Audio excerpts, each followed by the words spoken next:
Tayo nagbabalik po dito sa Kaitan in Action at narito na po tayo sa Kuya Alan, Ate Pia, yes or no? At narito po ang Maritim para magtanong. Let's go to the first question. Kuya Alan, Ate Pia, ang pinsan ko po tumawid sa pedestrian lane nang naka-go signal ang pagtawid. Unfortunately, nahagip po siya ng sasakyan. Sabi nung may-ari ng sasakyan, wala kaming habol dahil nga kasalanan daw yun ng pinsan ko. Tama po ba yun? Yes or no? No. Mali ang sinabi nung may-ari ng sasakyan. Kasi sabi ng batas natin, pag may traffic violation or may paglabag sa batas ang nagmamaneho, meron na yung assumption of negligence. Ibig sabihin siya ang guilty unless may mapatunayan siya na iba pang bagay. Traffic violation ka hindi ka naman nag-go ka, ikaw ang may kasalanan. So, I want people to know, priority ang pedestrian. Kahit walang pulis, kahit walang CCTV, walang traffic enforcer, sumunod tayo sa batas, nakita niyong pedestrian lane yon, paunahin niyo ang mga naglalakad. Thank you po. Maraming salamat. Kuya Alan, Ate Pia, bumaha po kasi sa lugar namin. So, ang nangyari po, yung sasakyan ng kapitbahay ko, lumutang. Ngayon, bumangga po siya doon sa sasakyan ko. Pwede ko po bang habulin yung kapitbahay ko na yon? Yes or no? No, kasi walang may kasalanan nito. Hindi mo naman kasalanan na bumaha, hindi niya kasalanan. Tama naman parking niyo pareho. Pero nung tumaas yung tubig, for one reason, nabangga, hindi niya kasalanan. In your case, walang negligence. It's a real accident, no one's fault. Salamat po.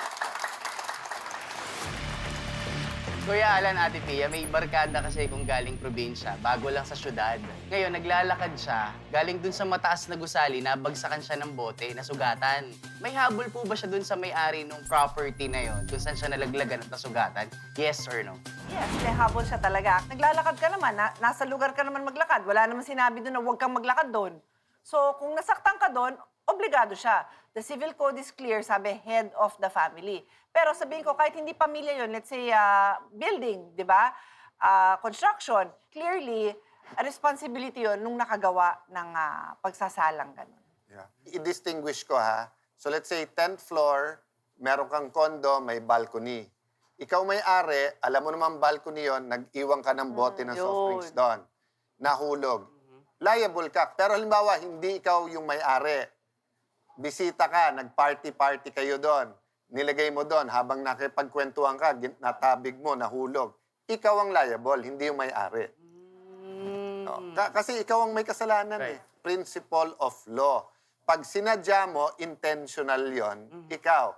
Pag hindi sadya, ang titignan mo, sinong may negligence. Samantalin ko na po. Kuya Alan, Ate Pia, may barkada rin ako nagpapatanong din kasi nagbenta siya ng sasakyan. Hindi na ilipat sa pangalan ng bumili yung sasakyan. Nakakadisgrasya. Ang problema ho, hinahabol yung kaibigan ko na nakapangalan dun sa sasakyan para magbayad ng danyos dun sa nabangga niya. Tama po ba yun? Yes or no? Tama, under the law, kung kanino naka-register, siya ang may primary responsibility, no? Ang sasakyan mo, maging motor yan, maging maging kotse, naka-register yan. Yes. So, pag binenta mo na, pero hindi mo pa nilipat yung pangalan, at yan po ay nabangga, nakasagasa, so, sinong habulin? So, pupunta yan sa LTO kung sasakyan yan, kung sino nakalagay doon, siya ang primary.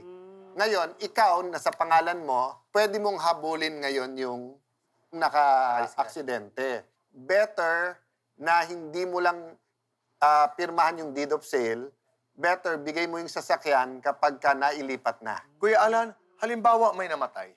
Let's say, pedestrian lane yon, lasing ka, humataw ka, nasagasaan mo, as far as the criminal liability is yung nagmamaneho dahil siya may kasalanan. Pero dahil yung nakaregister sa sasakyan, yung civil liability, pwede mong ihabol dun sa registered owner. Then yung registered owner, pwede niyang habulin yung Nagmamaneho, yung binentahan ng Kaya sasakyan. nga, huwag kayong basta't magpahiram ng sasakyan. May responsibility na nakakabit doon. Maraming salamat. Kuya Alan, Ate Pia, nung nakaraang kasi, ipinarada ko yung motor ko sa tabi ng motor ng kapitbahay ko. Hindi sinasadyang natumba yung motor ko. At tinamaan yung motor niya.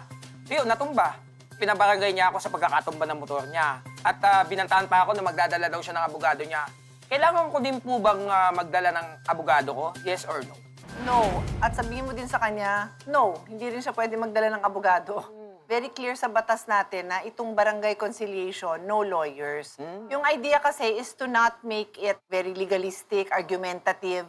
The answer is no, bawal siya, bawal ka, no lawyers. So ano po mangyayari kung sa kabilang barangay yung isa, ako kabilang barangay? Kung pareho kayong magsasabi sa barangay, kayo na mag-ayos, pwede yon. Pero kung halimbawa, hindi kayo magkaayos, sa pulis na kayo. Kung magkaayos kayo, okay pa rin. Opo. Kung hindi pa rin, sa piskal na. Or sa korte kung hindi namang kriminal. Salamat po. Maraming salamat. Kuya Alan, Ate Pia, hinarot ako and kiniliti ng friend ko sa Starbucks habang nandun kami.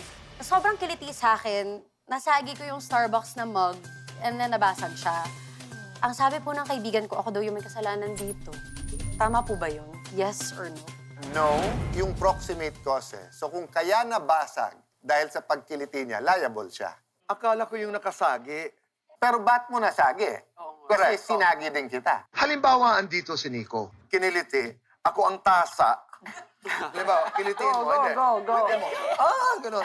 Ang may kasalanan, Kuya Alan, Yung may proximate cause. Even if hindi ikaw yung tasa, ikaw yung isa pang customer na may dala.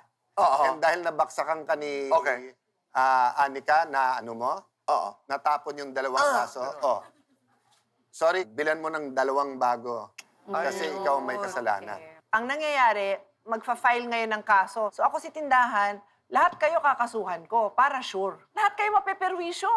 Pero ngayon, kanya-kanya yung ilalaban yung dalawa, hindi ako siya. Ilalaban mo, hindi ako siya. Oh, and then, most likely, sa sitwasyon na yan, sasabihin ng judge, ikaw nga. Natuto tayo doon. Yes. Okay? Thank you po. So, marami tayong natutunan. Maraming salamat. At hindi nagtatapos dito ang pagpapasalamat dahil sa ating pagbabalik, tayo'y magpapasalamat.